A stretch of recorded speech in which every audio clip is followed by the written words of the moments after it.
اعوذ باللہ من الشیطان الرجیم بسم اللہ الرحمن الرحیم۔ کل ذرا ہم جو ہے نا وہ پڑھ رہے تھے کہ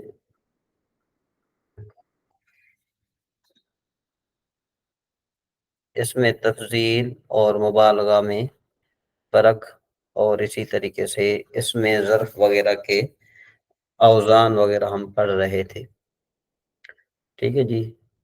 تو آج جو ہے نا ہم ذرا پڑھ رہے ہیں کہ الباب الثانی فی تصاریف الابواب، یعنی ابواب کی گردان کے بارے میں، ٹھیک۔ واہ ہوا یشمل علی اربعۃ فصول، اور یہ جو باب ہے نا یہ 4 فصلوں پر مشتمل ہے۔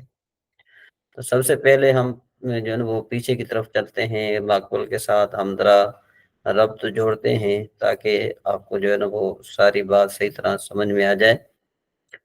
پہلی بات تو انہوں نے یہ بتائی تھی کہ بھئی یہ جو ہے نا یہ 4 ابواب پر مشتمل ہے، ٹھیک ہے نا جی۔ یہ کتنے ابواب پر مشتمل ہے؟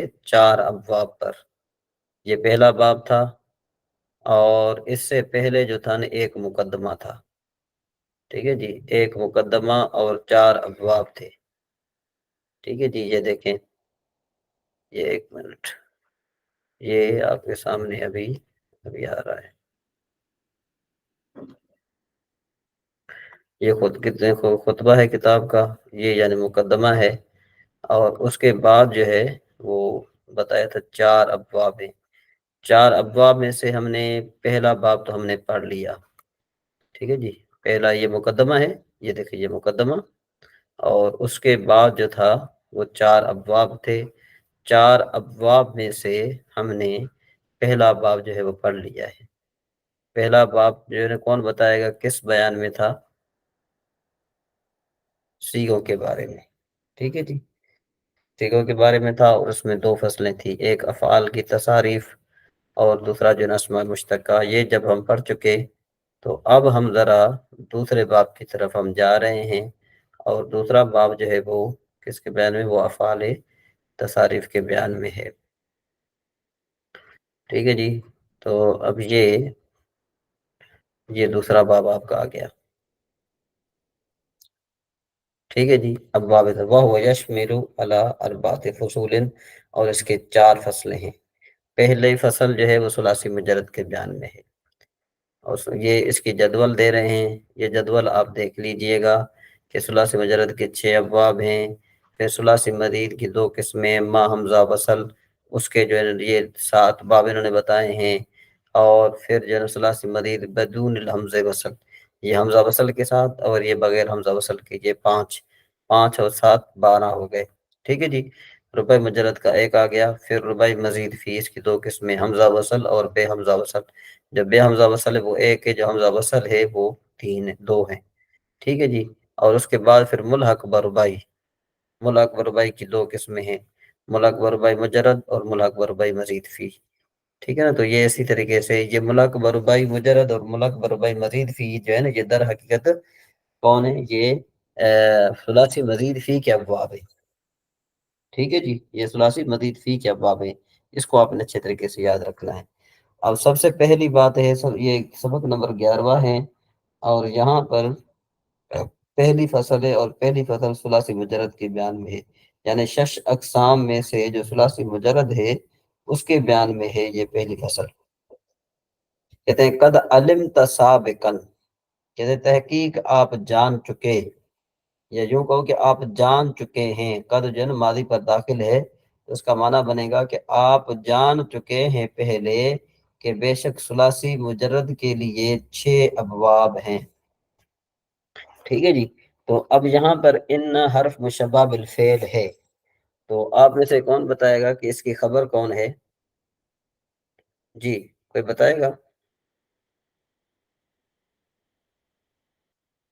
جی ان حرف مشبہ بالفعل ہے، جی نشین مین آپ بتائیں۔ حضرت آپ ان جو ہے حرف مشبہ بالفعل جملہ ہے، یہاں پہ کوئی لکھا ہوا ہے، میرے پاس اسکرین ظاہر نہیں ہو رہی ہے شو آپ کی، نہیں ہو رہی؟ میرے پاس نہیں ہو رہی ہے حضرت۔ آپ کے پاس ہو رہی ہے، باقی کے پاس وارث بھائی آپ کے پاس ہو رہی ہے، حارث بھائی، اسد بھائی؟ جی ہاں حضرت ہو رہی ہے۔ اچھا وہ دوبارہ جوائن کریں گی تو شاید ہو سکتا ہے پھر ہو جائے، ٹھیک ہے نا جی؟ اس کی خبر پوچھ رہے ہیں نا حضرت؟ ہاں خبر اس کی حضرت ستہ ہوگی، ستہ ابواب۔ جی اسد بھائی آپ بتائیں۔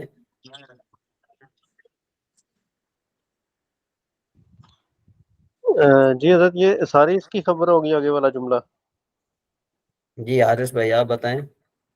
حضرت میرے خیال میں بھی ستہ تو نہ ابواب میں ہوگی۔ اچھا جی نوشین بہن اب نظر آ رہی ہے آپ کو؟ ہاں جی حضرت میں نے ڈسکنیکٹ کیا نا ہوں، اچھا یہ پہلا جملہ ٹھیک ہے۔ ہاں سلاسی مجرد حضرت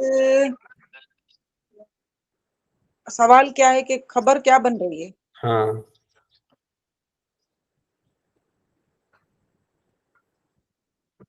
حضرت پورا جملہ بنے گا نا خبر؟ جی السلام علیکم سید طاہر صاحب آپ بتائیے کہ ان کی یہاں پر خبر کون سا ہے، خبر کون سی ہے اور اسم کون سا ہے؟ آپ نے تو پڑھا ہے نا کہ بھائی جو ہے نا ان جو ہے نا وہ جہاں پر ان ہو وہاں پر دو چیزیں ہوتی ہیں، نمبر ایک خبر، نمبر دو اسم۔ کون سا جملہ کہہ رہے ہیں صاحب؟ قد علمت سابقا ان للثلاثی المجرد، آگے ستۃ ابواب ہونا چاہیے یا ستۃ ابواب ہونا چاہیے؟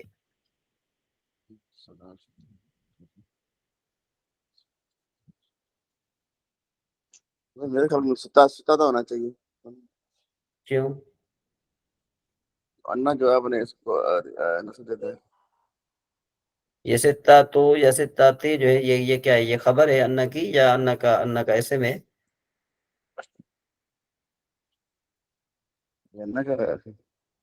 جنہ کا اس میں بنے گا۔ ہاں اسم بنے گا، تو خبر کیا بنے گی؟ بوابن جو ہے بوابن۔ وہ تو مضاف الیہ ہے ستۃ کا۔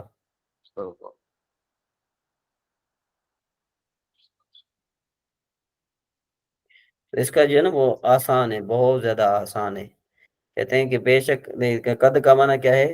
قد علمت مانے آپ جان چکے ہیں، یعنی ابھی ابھی پیچھے جو ہم پڑھے سابقاً پہلے، کہ بے شک ثلاثی مجرد کے لیے 6 ابواب ہیں، تو یہاں پر للثلاثی المجرد جو ہے یہ متعلق ہو جائے گا ثابتن کے، اور وہ اس کی خبر مقدم بنے گی ان کی، اور ستۃ ابواب جو ہے یہ اس کا اسم بن جائے گا، ستۃ ابواب یہ اس کا اسم بن جائے گا۔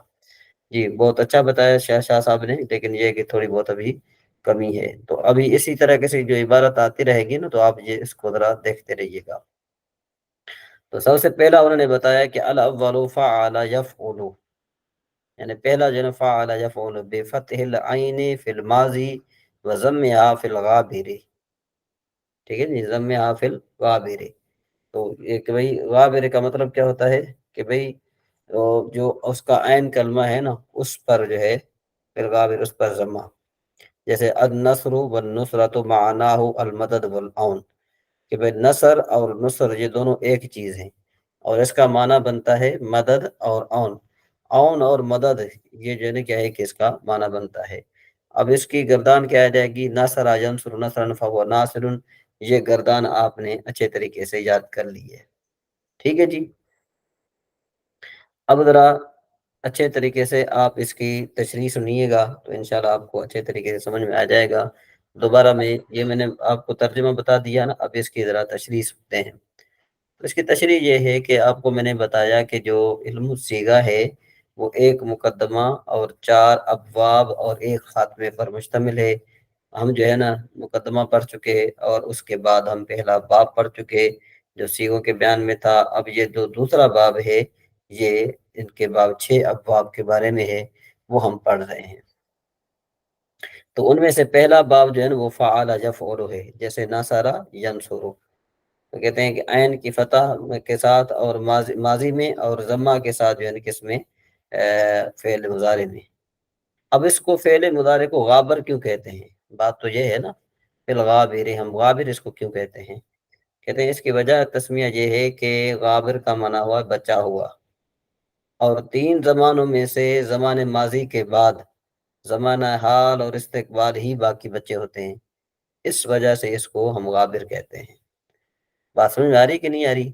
ماضی کے بعد کتنے زمانے بچے ہوتے ہیں؟ 3، اب 2 زمانے بچے ہوتے ہیں۔ تو چونکہ فعل مضارع 2 زمانوں پر دلالت کرتا ہے، باقی بچوں پر دلالت کرتا ہے۔ ماضی تو چونکہ پہلے ہم نے بتا دیا، ماضی پر یہ وہ فعل ماضی ہی دلالت کر رہا ہے، اور باقی جو 2 بچ گئے وہ کون سے بچ گئے؟ مستقبل اور حال۔ تو ان پر چونکہ یہ مضارع دلالت کرتا ہے، اس وجہ سے اس کو غابر کہا جاتا ہے۔ جی کوئی بتائے گا کہ غابر اس کو کیوں کہا جاتا ہے اپنے الفاظ میں؟ جی حضرت ماضی کے بعد جو حال اور مستقبل بچتا ہے تو وہ ہاں، مضارع میں آتا ہے، اس لیے اس کو تو اس پر جو فعل دلالت کرے گا اس کو غابر کہا جائے گا۔ کہا جائے۔ ٹھیک ہے جی، رضوان صاحب سمجھ میں آ گیا؟ جی حضرت۔ جی کیا کہتے ہیں اس کو، سید طاہر صاحب، کہ بھائی اگر ہم سے کوئی بندہ پوچھے کہ بھائی اس کو غابر کیوں کہا جاتا ہے تو اس کی کیا وجہ تسمیہ ہے؟ ماضی کے بعد میں آتے ہیں، ماضی کے بعد 2 زمانے رہ جاتے ہیں، کہتے ہیں مستقبل اور حال جو ہے، تو اس لیے بعد میں آنے والا اور غابر کہتے ہیں بعد میں آنے والے کو، یا پیچھے رہنے والے کو کہا جاتا ہے، اس کے معنی کہتے ہیں پیچھے رہنے والا، جی جی جی ٹھیک تو ہو اس گیا۔ لیے اس کو غابر کہتے ہیں۔ چلیں اب ایک اور چھوٹی سی معلومات کی خاطر ہم یہ سوال کرتے ہیں کہ دیکھو کہ بھئی ثلاثی مجرد کے 6 ابواب ہیں، اس میں سے پہلا ہے نصرہ ینصرو۔ تو سوال یہ پیدا ہوتا ہے کہ بھئی باقی 6 ابواب میں سے پہلے نصرہ ینصرو کو کیوں ترجیح دی گئی؟ بالفرض دیکھیں آپ 6 ہیں نا، ٹھیک ہے نا، آپ 5 ہیں، ٹھیک ہے جی، بالفرض اگر آپ 5 میں سے 5 کو انعام دینا ہے، تو اگر ہم کسی کو پہلے انعام دیں گے تو ظاہر بات ہے اس کی کوئی وجہ ہوتی ہے، جس نے پہلی پوزیشن حاصل کی ہوتی ہے اس کو زیادہ انعام دیا جاتا ہے، اور جو دوسری پوزیشن حاصل کرتا ہے اس کو دوسرا انعام دیا جاتا ہے، جو تیسری پوزیشن حاصل کرتا ہے اس سے تھوڑا اس کو کم انعام دیا جاتا ہے۔ اعتراض کرنے والے نے یہ اعتراض کیا کہ بھئی ناصرہ ینصرو یہ اس کا پہلا باب ہے، تو مصنف علیہ الرحمٰن نے جو ہے نا پہلے اس کو کیوں ذکر کیا؟ حالانکہ بعض صرفیوں نے پہلے ضرب یضرب کو ذکر کیا ہے، یہاں پر جو ہے مصنف علیہ الرحمٰن نے ناصرہ ینصرو کو ذکر کیا ہے۔ تو کہتے ہیں کہ اس کا جواب یہ ہے، بہت آسان ہے، اس کا جواب یہ ہے کہ بھئی جو ثلاثی مجرد کے جو ابواب ہیں نا، ان میں سے جو سب سے زیادہ جو استعمال ہونے والا ہے وہ ناصرہ ینصرو ہے، ٹھیک ہے نا جی، کیا ہے؟ سب سے زیادہ جو استعمال ہونے والا ہے وہ ناصرہ ینصرو ہے۔ تو جو چیز سب سے زیادہ استعمال ہونے والی ہوتی ہے اس لیے اس کو جو ہے ہم نے پہلے ذکر کر دیا۔ بات سمجھ میں آیا کہ نہیں ہے؟ جی سوال سمجھ میں آیا؟ جی جی حضرت بالکل سمجھ میں آیا، زیادہ استعمال ہوتا ہے اس وجہ سے۔ ہاں جی ہاں بھائی اس وجہ سے جو ہے نا کیا ہے کہ یہ ہوا۔ اچھا جی، اس کے بعد ہم ذرا آگے چلتے ہیں کہ دوسری بات یہ ہے کہ یہ جو پہلا باب آ گیا نصرہ ینصرو، تو اب آپ کو یہ صرف صغیر میرے خیال میں سب کو یاد ہے اچھے طریقے سے، ٹھیک ہے نا جی؟ تو کون کون آپ میں سے سنائے گا؟ ذرا یہ لکھی ہوئی ہے، چلو یہ لکھی ہوئی سنائے تو کل میں آپ سے یاد سنوں گا، جی بتائیں، کوئی بتائے گا؟ کوئی پڑھے گا تو بتائے گا جی۔ جی جی حضرت، نصرہ ینصر نصرا فہو ناصر ونصر ینصر نصرا فذاک منصور۔ یہ ہم نے اس طرح سے تو یاد نہیں کی تھی نا، الامر اس کے بعد تو دیکھ کر آپ یاد کریں، کوئی بات نہیں ہے۔ الامر منہ انصر والنہی عنہ لا تنصر، والظرف منہ منصر والآلۃ منہ منصر منصرۃ منصار، ٹھیک ہے نا جی؟ اور اس کے دونوں دوسرے منصرانے منصرانے وغیرہ۔ والجمع منه مناصر ومناصير، افضل تفضيل المذكر منه انصر وانصران، والمؤنث منه نصرا، وتثنيتهما انصران ونصريان، والجمع بينهما انصرون واناصر ونصر ونصريات، ٹھیک ہے نا؟ اب بات سمجھ میں آ رہی کہ نہیں آ رہی؟ جی جی اس طریقے سے تو کل آپ نے یاد کرنا ہے، کل کس کس نے یاد کر کے آنا ہے؟ ذرا وہ ہینڈ ریس کریں تو پتہ لگے۔ جی رضوان صاحب ہو گئے، جی بنت ارشد حارث بھائی، اور باقی نوشین بین نہیں ہے نا؟ جی نوشین بین ہوگی، ٹھیک ہو گیا جی، چلیں صحیح ہو گیا۔ چلیں جی اب ذرا ہم آگے چلتے ہیں، اس کا دوسرا باب ہے فعل یفعل۔ یعنی اس کی ماضی مفتوح العین اور مضارع مکسور العین ہوتا ہے، اور یہ باب متعدی بھی استعمال ہوتا ہے، یہ باب کیا ہوتا ہے؟ متعدی بھی استعمال ہوتا ہے، بلکہ ہم نے دوسرا باب سردی چھوڑ دیا، فعل یفعل بفتح العین فی الماضی وکسرها فی الغابر، ٹھیک ہے جی، بفتح العین من عین کو فتح، عین کلمے کو فتح، اور مضارع میں عین کلمے کو کسرہ، ٹھیک ہے جی۔ تو کہتے ہیں کہ یہ ماضی مفتوح العین اور مضارع کیا ہے؟ مکسور العین ہوتا ہے، اور یہ کہتے ہیں کہ یہ باب جو ہے نا یہ متعدی بھی استعمال ہوتا ہے، یعنی متعدی بھی استعمال ہوتا ہے، جیسے ضرب یضرب، اور رما یرمی، رما یرمی، اور لازم بھی آتا ہے، جیسے جالس یجلس، اور نعم ینعم۔ کہتے ہیں کہ ایک لغت کے مطابق یہ جو ہے نا آتا ہے، اور تیسرا باب اس کا ہے فاعل یفعل، جیسے سامع یسمع، جس میں کیا ہوتا ہے؟ ماضی مکسور العین اور مضارع مفتوح العین ہوتا ہے۔ یہ باب متعدی اور لازم دونوں طرح استعمال ہوتا ہے، متعدی استعمال ہوتے جیسے سامع یسمع علم یعلم، ٹھیک ہے جی، اور لازم جیسے فارح یفرح اور یا ایسا یأسو، ٹھیک ہے جی۔ تو اسی طریقے سے جو ہے نا کیا ہے کہ آپ نے یہ سمجھ لیں، کہتے ہیں کہ اس کا لازم جو ہے نا ہونا، لازم جو اس کا استعمال ہوتا ہے نا وہ متعدی استعمال زیادہ ہوتا ہے، لازم اس کا زیادہ آتا ہے متعدی سے، متعدی بہت کم آتا ہے، لیکن اس کا جو لازمی ہے وہ زیادہ استعمال ہوتا ہے۔ جی میں نے کیا کہا، کوئی بتائے گا؟ جی کوئی لبے لباب بتائے؟ جی نشین بین، ثلاثی مجرد کا جو دوسرا باب ہے وہ کون ہے؟ جی سید طاہر صاحب آواز آ رہی ہے میری؟ یہ فعل یفعلو ہے ہاں دوسرا باب، ضرب یضرب کے اس سے، جی تو جی حضرت اس میں جو ہے یہ ہے اس کا صحیح ہے حضرت؟ جی جی حارث بھائی، یہ لازم بھی استعمال ہوتا ہے اور کیا استعمال، لازم متعدی بھی استعمال ہوتا ہے، متعدی بھی استعمال ہوتا ہے، دونوں ہاں۔ استعمال ہوتا ہے۔ اور جو تیسرا باب ہے فاعل یفعل، اس میں بھی لازم اور متعدی دونوں استعمال ہوتا ہے، لیکن دونوں اس استعمال میں ہوتے ہیں، جو اس کا جو لازم ہے نا وہ متعدی سے زیادہ استعمال ہوتا ہے، لازم متعدی سے زیادہ استعمال ہوتا ہے۔ تیسرے باب کا، ٹھیک ہے جی۔ فعل یفعلو، ہاں فاعل یفعل، جی سمع نشین بن سن یسمعون۔ رہی ہے؟ اچھا جی آگے چلیں، اس کے بعد ہے جو اس کا باب چوتھا باب ہے فعل یفعل، ثلاثی مجرد کا چوتھا باب فعل یفعل ہوئی، یعنی فتح یفتح، اس کی ماضی کیا ہے؟ ماضی اور مضارع دونوں مفتوح العین ہیں، ٹھیک ہے جی، ماضی اور مضارع کیا ہیں؟ دونوں مفتوح العین ہیں، جیسے دیکھو فعل یفعل، یہ چوتھا باب، وہ فعل یفعل بفتح العین فیہما، ان دونوں میں جو فتح ہے مثل الفتح، اس کی گردان کیا آ جائے گی؟ فتح یفتح فتحا، ٹھیک ہے جی۔ تو اب اس کا لازمی اور متعدی دونوں طرح استعمال ہوتے ہیں، ٹھیک ہے جی، متعدی ہو جیسے فاتحہ یفتح ہو، اور لازم ہو جیسے بدع یبدع ہو، ٹھیک ہے جی۔ عام صرفی حضرات جو ہے نا اس باب کے لیے یہ شرط بیان کرتے ہیں کہ جو کلمہ اس باب سے مستعمل ہو نا اس کا عین یا لام کلمہ میں کسی حرف ہلکی کا ہونا ضروری ہے، سمجھے؟ حرف ہلکی کا ہونا ضروری ہے، جیسے دیکھو فاتحہ یفتح ہو تو یہاں پر حرف ہلکی ہے، حرف ہلکی کتنے ہیں؟ 6 ہیں، حمزہ ہاؤ خاؤ عین غین، یعنی جس کے لام کلمے میں ہا ہو تو وہ فعل یفعل کے وزن پر ہوگا، اور جس کلمے عین ہو تو وہ بھی فعل یفعل کے وزن پر ہوگا، لیکن کہتے ہیں کہ یہ قاعدہ ان کا صحیح نہیں ہے، یہ قاعدہ ٹوٹ گیا ہے۔ کیسے ٹوٹ گیا؟ کہ سامع یسمع میں تو دیکھیں آپ یہاں پر بھی جو ہے نا کیا ہے کہ عین کلمہ ہے، لیکن اس کے باوجود بھی جو ہے نا یہ اس وزن پر نہیں آیا، تو لہذا یہ کہنا درست نہیں ہے ان کا، ٹھیک ہے جی۔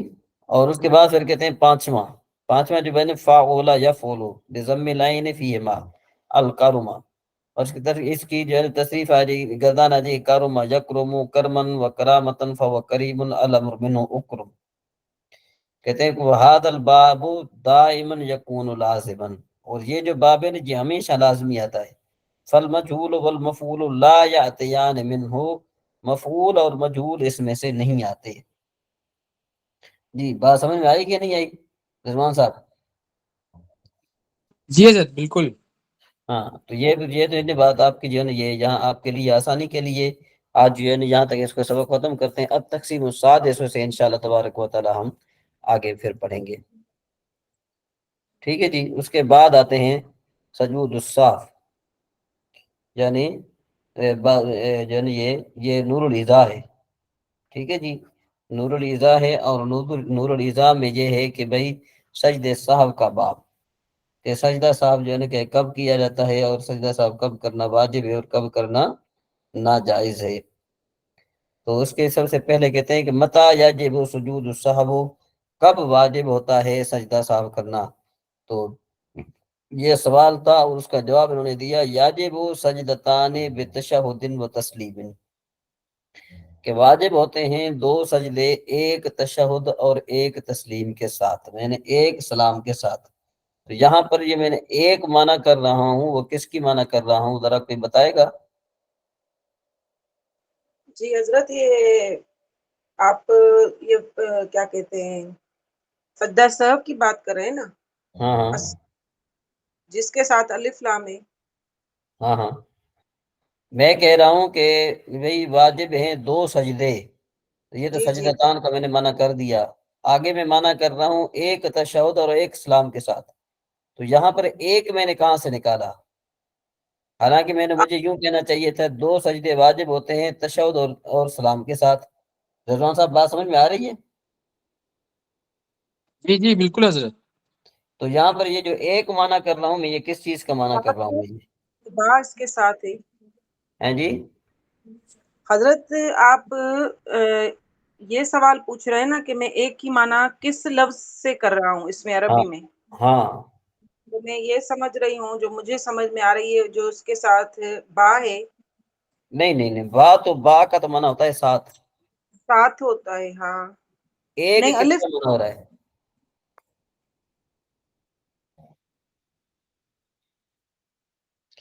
میں تو با کا منع کر رہا ہوں ساتھ نا. ایک معنی کس کا ہو رہا ہے؟ میں نے یہ مجھے معنی تو یوں کرنا چاہیے نا، ترجمہ یوں کرنا چاہیے کہ واجب ہوتے ہیں 2 سجدے تشہد اور سلام کے ساتھ. جی جی یہ تو معنی یہ ہو گیا ترک لیکن یہ واجب. معنی درست نہیں ہے نا، یہ معنی درست نہیں ہے اس کا.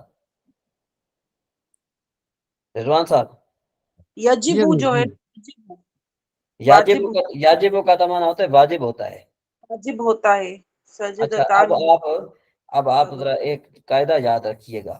ایک قاعدہ یاد رکھیں کہ جو ہو اس میں جنس، جو ہو اس میں جنس، اس میں اگر جنس. وہ بغیر الف لام کے استعمال ہو تو اس کا معنی بنتا ہے کوئی ایک. اس کا کیا معنی بنتا ہے؟ کوئی کوئی ایک. ایک. کوئی اور ایک. اس میں سمجھے بات؟ جنس. ہاں اس کی مثال میں آپ کو یوں دیتا ہوں. جس طرح دیکھو کہ بھئی اگر میں یوں کہوں جیسے لا شجرۃ مثمرۃ فی البستان، اس کا معنی یہ بن جائے گا کہ کوئی ایک درخت پھلدار نہیں ہے باغ میں. کوئی ایک درخت پھلدار نہیں ہے باغ میں. تو یہاں پر جو کوئی ایک معنی جو میں کر رہا ہوں تو وہ اس میں جنس ہے شجر. شجر اس میں جنس ہے. ٹھیک ہے نا جی. تو شجر اس میں جنس ہے تو اس کا معنی بن رہا ہے ایک. تو اسی طریقے سے تشہد جو ہے نا، تشہد بھی کیا ہے؟ تشہد بھی اس میں جنس ہے. ٹھیک ہے نا جی. کیونکہ تشہد کے 2 فرد ہیں، ایک پہلا تشہد، ایک جو ہے نا آخری تشہد. تشہد کے 2 فرد ہو گئے نا. تو تشہد میں عموم پایا گیا نہیں پایا گیا؟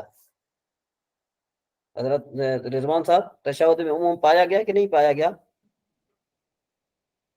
جی حضرت. کیا پایا گیا حضرت؟ عموم عام مانے عام ہونا. تو عام تشہد عام ہے کہ نہیں ہے؟ عام ہے جی، خاص نہیں ہے. ہاں خاص نہیں ہے. تو جب یہ عام ہوا تو اب مجھے یہ بتاؤ کہ یہ اس میں جنس بن گیا. تو اب یاد جی رکھو جو اس میں جنس ہے وہ بغیر الف لام کے ہو تو اس کا معنی ہوگا ایک. اس کا کوئی معنی کیا ایک. بنے گا؟ ایک. تو سلام بھی جو ہے نا، سلام کے بھی بہت سارے فرد ہیں. تو سلام بھی جو ہے نا چونکہ اس میں جنس ہے تو اس وجہ سے یہ سلام یا اس میں جنس سے بغیر الف لام ہے، اس وجہ سے اس کا معنی بنے گا ایک. تو اب معنی کیا کروں گا؟ معنی میں یوں کروں گا کہ واجب ہوتے ہیں 2 سجدے، ایک تشہد اور ایک سلام کے ساتھ. بات سمجھ میں آئی ابھی؟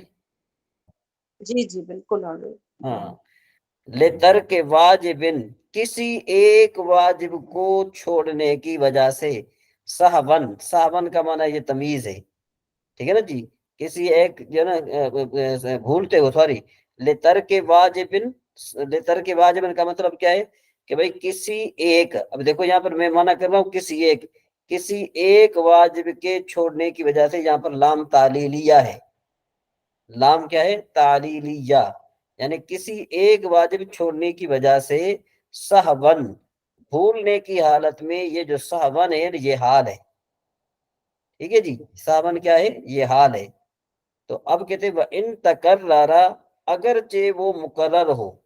مطلب یہ کہ اگر انسان ایک بھول کر کے اس نے سجدہ سہو کر لیا، پھر وہ بھولا، پھر اس نے سجدہ سہو کیا، تو فتاوی شامی میں ہم نے پڑھا تھا کہ ایک آدمی 25 مرتبہ سجدہ سہو کر سکتا ہے.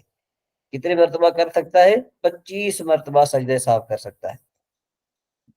ٹھیک ہے جی. یہاں پر ایک سوال انہوں نے پوچھا کہ بھئی متا یجب سجود السہو، سجدہ سہو کب واجب ہے؟ اس کا انہوں نے جواب کیا دیا؟ انہوں نے جواب یہ دیا کہ بھئی واجب ہوتے ہیں 2 سجدے، ایک تشہد اور ایک سلام کے ساتھ، کسی ایک واجب چھوڑنے کی وجہ سے بھول کر، یعنی بھولنے کی حالت میں. ٹھیک ہے جی. اس کے بعد پھر کہہ رہے ہیں کہ بھئی آگے کہہ رہے ہیں کہ ترک الواجب عمدن، کہ بھئی جو ہے نا اگر کوئی بندہ کیا کرے کہ ترک واجب کرے، آمدن کرے، ترک واجب آمدن کرے، مطلب یہ کہ جان بوجھ کر واجب چھوڑ دے، تو پھر اس کا کیا حکم ہے؟ کہتے ہیں ان کان ترکہ آمدن آثما، اگر کسی آدمی نے جان بوجھ کر جو ہے نا وہ چھوڑا، تو واجب چھوڑا، تو وہ گناہگار ہے. وہ کیا ہو جائے گا؟ گناہگار ہے. وواجب اعادۃ الصلاۃ، نماز کا اعادہ کرنا واجب ہے، لجبر نقصھا، اس کے نقصان پورے کرنے کے لیے. ٹھیک ہے نہیں، پورے کرنے کے لیے. اس کے بعد پھر کہتے ہیں آگے ولا یسجد فی العمد للسہو، اور جو بندہ جان بوجھ کر غلطی کرے، وہ سجدہ سہو نہیں دے گا. الا فی ثلاث، مگر 3 چیز میں. نمبر 1، ترک القعود الاول، پہلا قاعدہ چھوڑ دے، او تاخیرہ سجدۃ من الرکعۃ الاولی، یا پہلی رکعت کا جو سجدہ ہے اس کو مؤخر کرنا، الی آخر الصلاۃ، نماز کے آخر تک. وتفکرہ عمدا حتی شغلہ عن رکن، اس نے غور و فکر اتنا کیا جان بوجھ کر کہ میں وہ یہ سمجھا کہ شاید میں پہلی رکعت پڑھ رہا ہوں یا دوسری رکعت پڑھ رہا ہوں. اس طرح اس نے غور و فکر کرنا شروع کیا، یہاں تک کہ ایک رکن کا وقت گزر گیا. مطلب یہ کہ 3 بار سبحان ربی الاعلیٰ یا 3 بار سبحان ربی العظیم کہنے جتنا وقت جو ہے وہ گزر گیا، تو وہ وہاں پر بھی جو ہے کیا ہے کہ وہ نہیں کرے گا. اب کتنا کہتے ہیں بتا یاتی بسجود السہو، کہتے ہیں کب وہ سجدہ سہو لائے گا، ادا کرے گا؟ کہتے ہیں یسن الاتیان بسجود السہو بعد السلام، کہ بھئی سجدہ لانا، صاحب کا سجدہ جو ہے لانا سلام کے بعد سنت ہے. وَيَكْتَفِي بِتَسْلِيمٍ وَاحِدَةٍ، اور یہ کافی ہے ایک سلام کے ساتھ، ان یمین ہی، اپنی دائیں جانب، اصح روایت میں. کہتے ہیں فَإِن سَجَدَ قَبْلَ السَّلَامِ كُرِهَ تَنزِيهًا، اور اگر اس نے سجدہ کیا سلام پھیرنے سے پہلے، سلام نہیں پھیرا لیکن اس نے سجدہ صاحب کر لیا، تو یہ مکروہ ہے لیکن تنزیہ ہی ہے، کر سکتا ہے. پھر کہتے ہیں متا یسقط سجود السہو، کہتے ہیں سجدہ صاحب کب ساکت ہو جاتا ہے؟ کہ بھئی انسان سے بھول تو ہو گئی لیکن وہ سجدہ صاحب کب ساکت ہوتا ہے؟ تو اس کا جواب دیتے ہیں کہ یسقط سجود السہو، سجدہ صاحب جو ہے وہ منقطع ہوتا ہے بطلوع الشمس بعد السلام فی الفجر. بالفرض کوئی آدمی نماز پڑھ رہا تھا، صبح کی نماز پڑھ رہا تھا، آج کل ہمارے ہاں جو وہ سورج طلوع ہو رہا ہے، میرے خیال کے مطابق جو ہے نا وہ تقریباً اندازے کے مطابق کوئی 6:04-5 پہ تقریباً طلوع ہو رہا ہے. بالفرض آپ جو ہے یوں کر لیں کہ 6 بجے سورج طلوع ہو رہا ہے. اب اس آدمی نے کیا کہ صبح کی اس نے نماز پڑھی، کوئی اس کا واجب رہ گیا یا اس نے فرض میں لیٹ کی، تو اب وہ جیسے سلام اس نے پھیرا نا ادھر سے جو ہے نا وہ سورج طلوع ہو گیا، تو اب اس کو سجدے صاحب کرنے کی ضرورت نہیں ہے۔ جی رضوان صاحب بات سمجھ میں آ گئی؟ جی حضرت۔ جی نوشین بہن۔ حضرت یہاں مطلب کہ فجر کی نماز میں اس سے کوئی واجب چھوٹا ہاں اور اس کو سجدہ سہو کرنا تھا، لیکن یہاں سے سورج طلوع ہوا تو اب اس کو سجدہ سہو کرنے کی ضرورت نہیں ہے، تو نہیں ہے، پھر یہ بعد میں سارے دن میں کرے گا کبھی بھی؟ نہیں نہیں نہیں نہیں نہیں، بس ختم ہو گیا، ابھی نہیں کرے گا۔ اچھا واجب اس سے معاف ہو گیا یہ؟ ہاں، اور اچھا اسی طریقے سے کہتے ہیں وَإِحْمِرَارِ فِي الْعَصْرِ، اسی طریقے سے اگر کوئی بندہ جو ہے وہ عصر کی نماز پڑھ رہا تھا کہ سورج جو ہے نا وہ لال ہو گیا تو بھی نہیں کرے گا، ٹھیک ہے جی۔ اب کہتے ہیں وَبِوُجُودِ مَا يَمْنَعُ الْبِنَاءَ بَعْدَ السَّلَامِ، کہتے ہیں یا پھر کسی ایسی چیز کا پایا جانا، ایسی چیز کا پایا جانا کہ جو منع کرے بنا کو، ٹھیک ہے نا جی، جو منع کرے بنا کو، تو وہاں سے بھی جو ہے نا کیا ایک وعدہ نہیں کرے گا، سمجھ آئے بات؟ اس کے نہ کرے وہ کون ہاں مثلا جان بوجھ کر بے وضو ہونا، انسان نے کیا کیا جیسے سلام پھرا تو وہ اس نے وہ جان بوجھ کر جو ہے نا کیا ہے کہ بے وضو ہو گیا، ٹھیک ہے اچھا جی۔ یہ تو اس نے جو جان بوجھ کے کیا تو یہ تو پھر اس کے لیے گناہ کا کام ہوا نا اگر وہ سجدہ سہو نہیں کرتا؟ ہاں وہ گناہ کر، لیکن یہ کہ وہ ابھی ساکت ہو گیا اس سے۔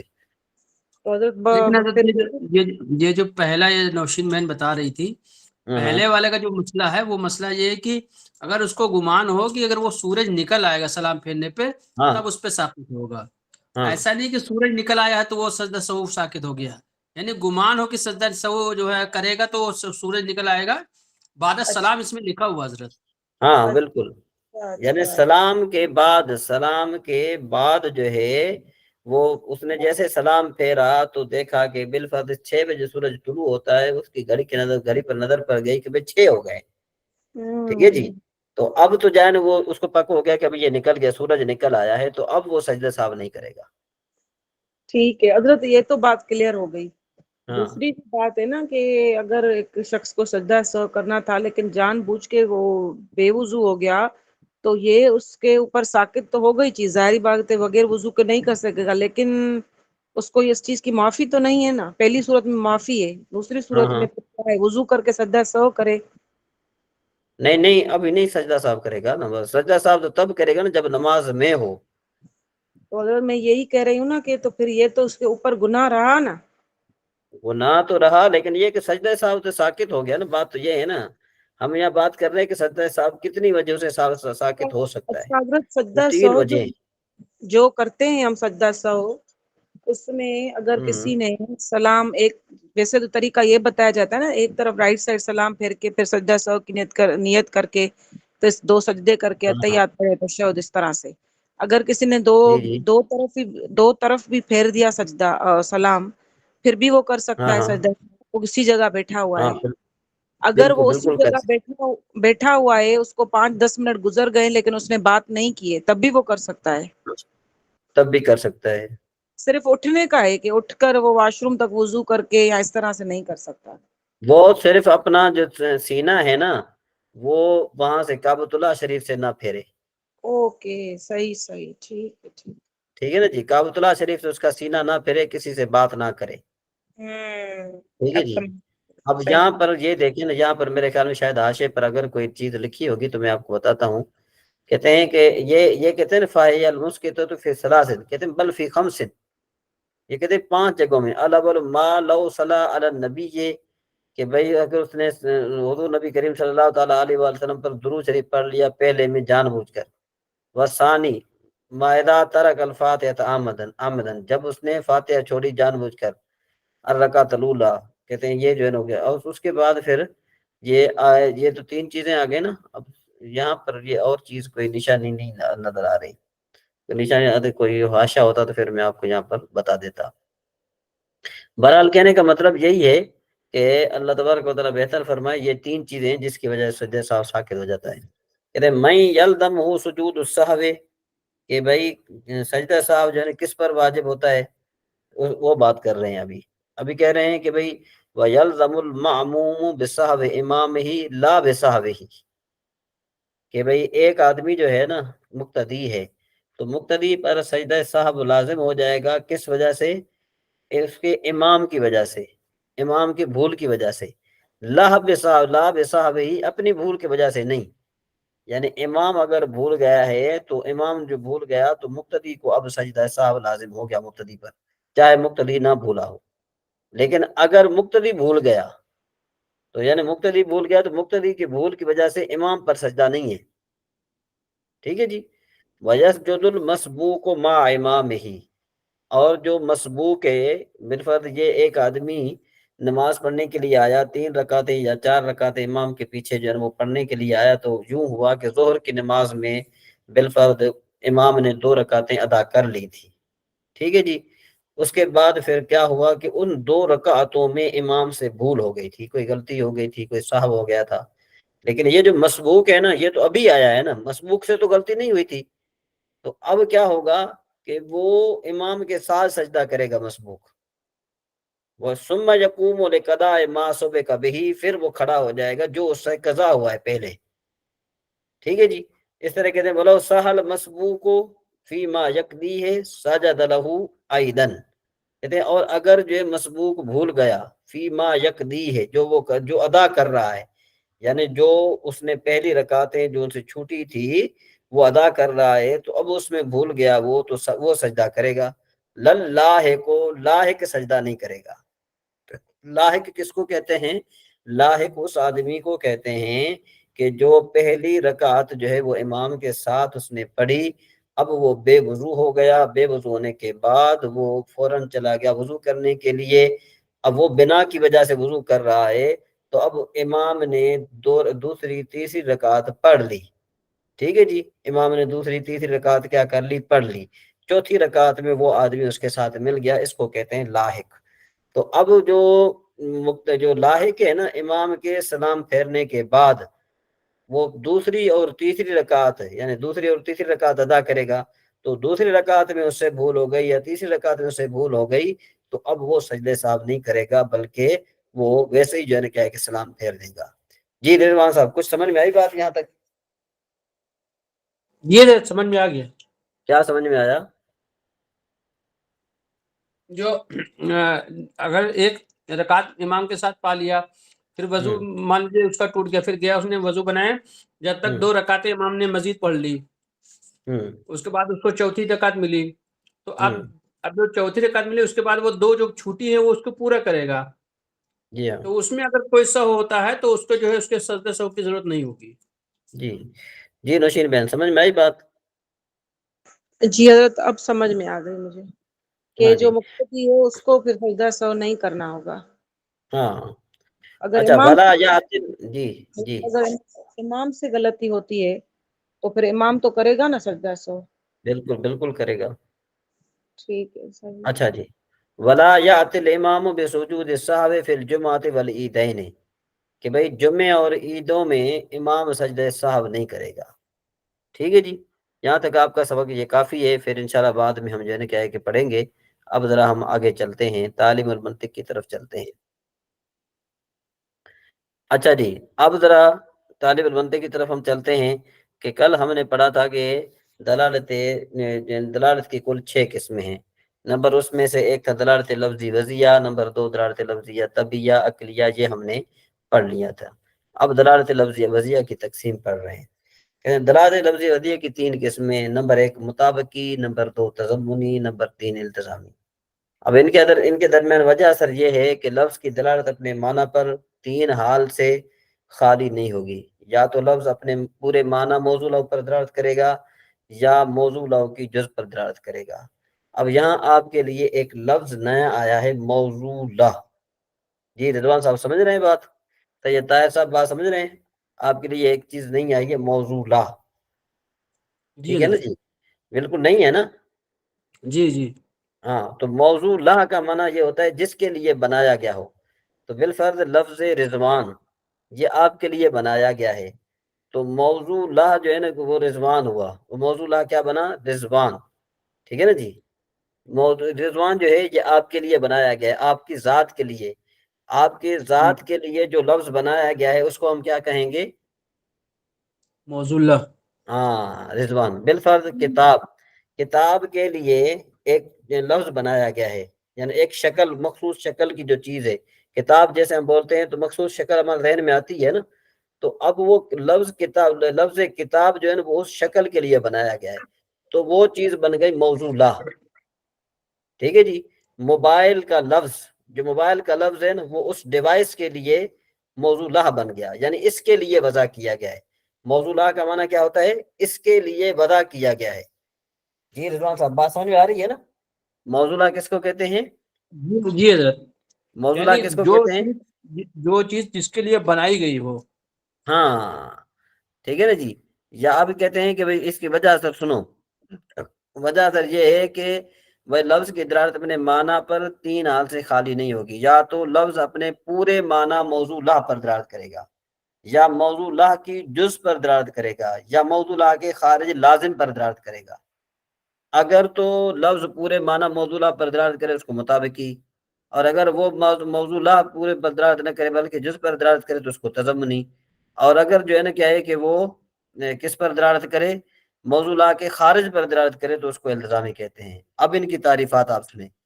تعریفات میں صاحب، دلالت مطابق کس کو کہتے ہیں؟ کہ وہ دلالت لفظی وضعیہ جس میں لفظ اپنے پورے معنی موضوع لا پر دلالت کرے، جیسے انسان کی دلالت حیوان ناطق پر.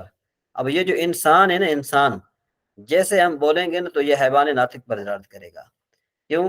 کہ اس میں ایک حیوانیت ہے، دوسرا یہ کہ یہ معقولات کو سمجھنے والا ہے. اسی طریقے سے دلالت تضمنی وہ دلالت لفظی وضعیہ ہے جس میں لفظ اپنے موضوع لا کی جز پر دلالت کرے. موضوع جیسے دیکھو انسان کی دلالت فقط حیوان پر، یعنی انسان بول کر ہم فقط حیوان مراد لیں، یا انسان بول کر ہم فقط ناطق مراد لیں. ٹھیک ہے جی. اسی طریقے سے جو ہے نا کیا ہے کہ دلالت التزامی، دلالت التزامی وہ دلالت لفظی وضعیہ ہے جس میں لفظ اپنے موضوع لا کے خارج لازم پر دلالت کرے. جیسے ہم انسان بول کر قابل علم مراد لیں. اب جو قابل علم ہونا یہ انسان کی ذات نہیں ہے، سمجھ میں آئی بات؟ کاتب ہونا یہ انسان کی ذات نہیں ہے. قابل علم کا مطلب کیا ہے؟ علم حاصل کرنے کی قابلیت.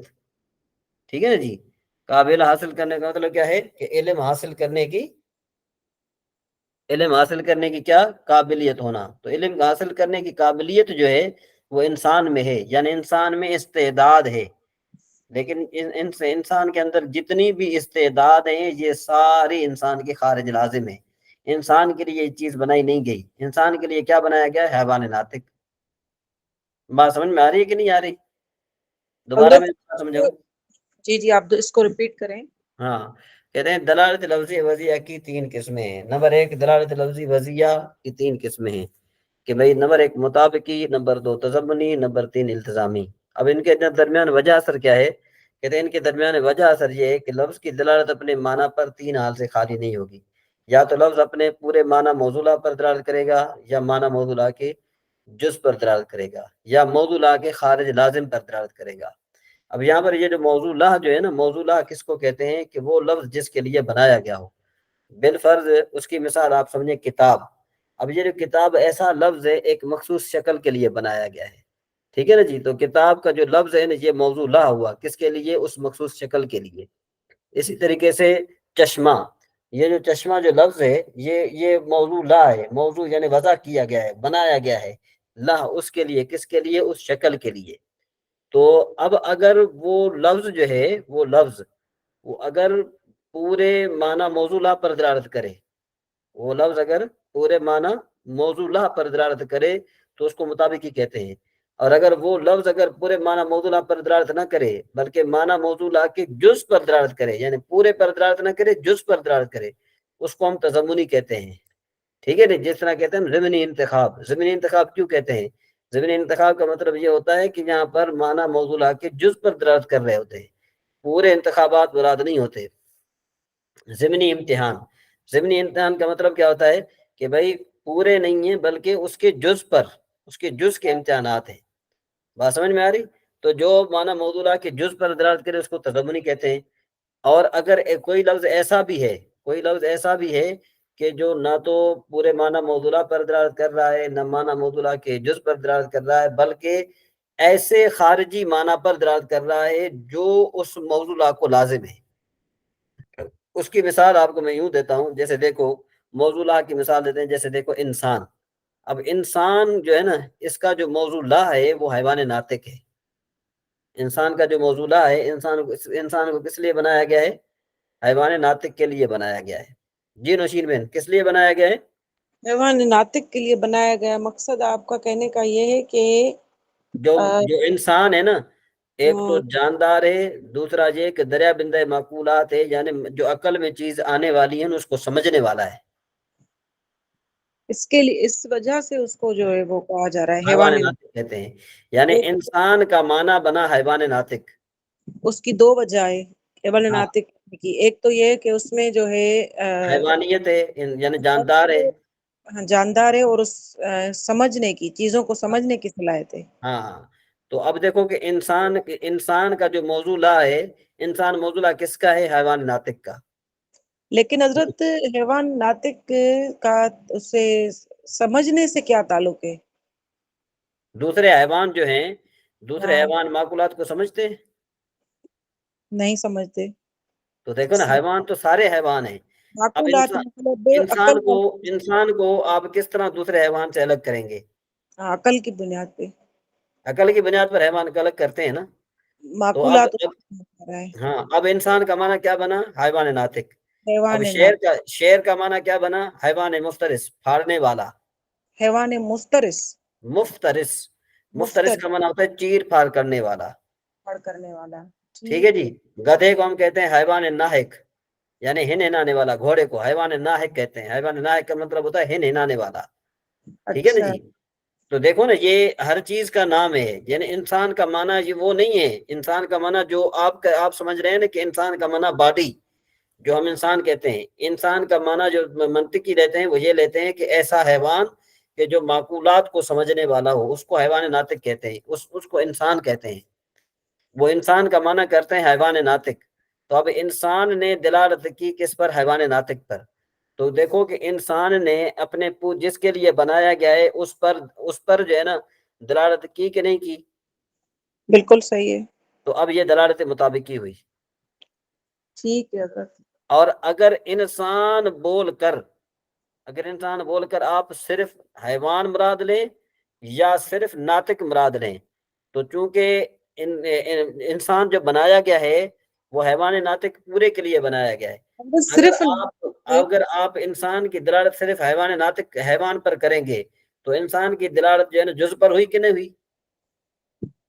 جز پر ہوئی نا پھر تو. ہاں، پھر جز پر ہوئی تو اس کو ہم نے کیا کہیں گے؟ دلالت تضمنی کہیں گے. ٹھیک ہے جی. یا پھر جو ہے نا کیا ہے کہ آپ انسان بول کر نہ تو پورا معنی حیوان ناطق مراد لیں، نہ صرف حیوان مراد لیں، نہ ناطق مراد لیں، بلکہ آپ یہ مراد لیں کہ بھئی وہ اس میں استعداد ہے کہ وہ علم حاصل کر سکتا ہے.